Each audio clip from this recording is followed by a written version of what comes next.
NPCI की तरफ से जब से 2FA नियम को लागू किया गया है सभी एईपीएस कंपनी के पोर्टल पर, तब से कुछ एईपीएस संचालक बहुत ज़्यादा सदमे में हैं और परेशान हैं। और परेशान सिर्फ वही लोग हैं जो दूसरों की आईडी का लॉगिन करके अपना काम कर रहे थे।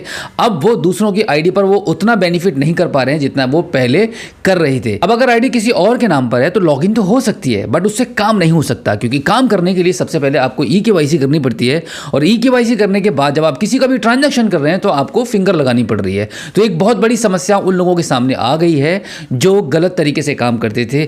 अब यहां पर सुनने में ऐसा आ रहा है कि मार्केट में एक बहुत बड़ा भूचाल मचा हुआ है डुप्लीकेट फिंगर बनाने का। तो मैं आपको बता दूं कि अगर आप एक एईपीएस संचालक हैं, किसी भी कंपनी का एक एईपीएस पोर्टल आपकी शॉप पर आप चला रहे हैं, तो कभी भी ये इतनी बड़ी गलती आप मत करना।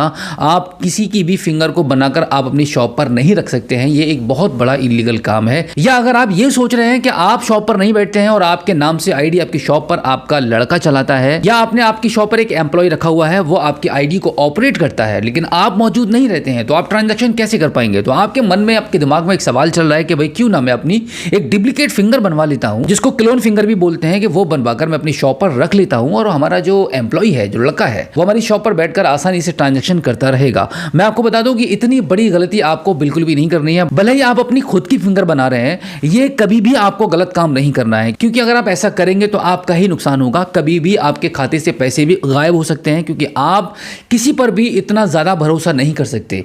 ना तो आप किसी और की फिंगर बनाकर अपनी शॉप पर रखें, ना अपनी फिंगर बनाकर आपकी शॉप पर किसी को भी हैंडओवर करें, क्योंकि इसमें बहुत बड़ा खतरा है और ये इलीगल काम है। अब यहां पर एक जानकारी मैं आपको ये दे दूं कि अगर आप अपने पॉइंट पर डुप्लीकेट फिंगर का यूज करते हैं, कंटिन्यू करते हैं, देखिए एक बार जब आप काम कर लेंगे, अगर एक बार के ट्रांजैक्शन के करने पर आपका जो ट्रांजैक्शन है वो सक्सेस अगर हो भी जाता है, तो बार बार आप करेंगे उससे ट्रांजैक्शन, कंटिन्यू करते रहेंगे, तो बहुत जल्दी आप पकड़े जाएंगे। क्योंकि जितनी भी डिवाइसेस आप यूज कर रहे हैं, मंत्रा, मोर्फो या किसी भी कंपनी की हो, जितनी भी कंपनियां उन सभी कंपनीज ने अपने डिवाइसेस के जो सॉफ्टवेयर हैं उनको बहुत ज्यादा इंप्रूव कर दिया है। वो रिकॉग्नाइज कर लेंगे कि आप एक ओरिजिनल फिंगर को लगा रहे हैं या फिर आप एक डुप्लीकेट फिंगर या उसका क्लोन बनाकर आप उसको लगा रहे हैं।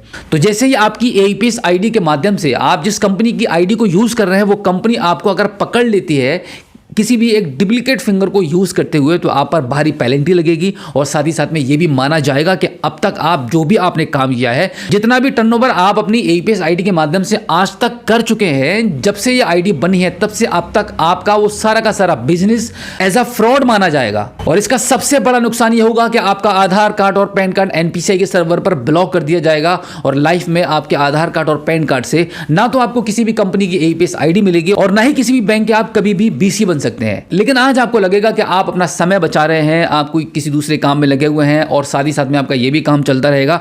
मैंने आपको पिछली वीडियो में कई बार ये जानकारी दी है। अगर आप आपकी आईडी पर 2 फैक्टर ऑथेंटिकेशन को नहीं कर पा रहे हैं, तो आप उसके नाम से आईडी ले लीजिए जो आपकी शॉप पर बैठ रहे हैं। सिंपल, इसमें कोई भी बड़ी बात नहीं है। बिजनेस आपका वैसे भी कंटिन्यू चलता रहेगा। अगर आप एक लीगल काम के थ्रू अपने बिजनेस को रन करेंगे तो कभी भी पकड़े जाएंगे। तो उम्मीद करता हूं कि आज की इस वीडियो में जो जानकारी मैंने आपको दी है, आई होप आपको काफी अच्छी लगी होगी। अगर आप पहली बार हमारे स्मार्ट शॉप यूट्यूब चैनल पर आए हैं और अभी तक आपने हमें सब्सक्राइब नहीं किया है, तो प्लीज एक बार सब्सक्राइब जरूर कीजिएगा और बेल आइकन को भी प्रेस कीजिएगा। तो चलिए दोस्तों, मिलते हैं आपसे किसी और एक अगली वीडियो में, एक नई जानकारी के साथ, एक नई अपडेट के साथ और एक नए जोश के साथ। तब तक के लिए जय हिंद।